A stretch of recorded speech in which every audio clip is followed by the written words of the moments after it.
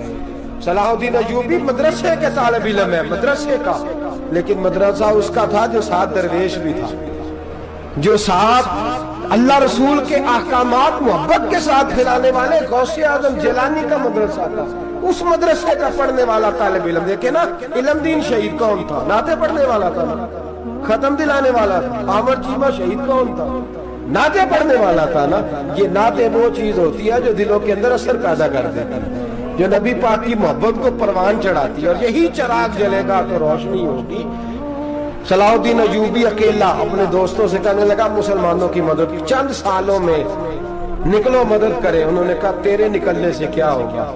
کہنے لگا میں نے نہیں نکلنا، میرے اللہ نے میری مدد کرنی ہے، میرے اللہ نے میری اٹھ باندھ کمر، کیا ڈرتا ہے پھر دیکھ خدا کیا کرتا ہے، اور میں مجھے نکلنے دے، اللہ میری مدد کرے گا۔ تھوڑا تھوڑا کر کے فوج جمع کی، کوشش کی۔ چند سالوں کے بعد اسی جگہ جہاں مسلمانوں کا خون بہا تھا، اللہ نے اسلام کا جھنڈا پھر سے بلند کر دیا۔ صلاح الدین ایوبی فاتح بن کے مسجد اقصیٰ کے دروازے پہ کھڑا ہے۔ چند سال گزرے، عیسائیوں کا پورا وہ ظلم ابھی یاد ہے، اور عیسائی سارے لیڈر کہتے ہیں تیاری کر لو، اب ہمارے بچے کاٹے جائیں گے، عورتیں بیوہ ہوں گی، گردنیں کٹیں گی، اب دیکھنا جتنا خون ہم نے پایا تھا مسلمان اس سے دگنا بہائیں گے۔ صلاح الدین ایوبی گھوڑے پہ کھڑے ہیں اور پوچھتے ہیں او عیسائیوں بتاؤ تمہارے ساتھ کیا کروں؟ گردنیں جھک گئیں، جواب کوئی بھی نہیں۔ کہا تم نے 70,000 مسلمان ایک دن میں مارا تھا، بولو تمہارے ساتھ کیا کروں؟ تم نے ایک دن میں مسلمان یوں کاٹے جیسے گاجر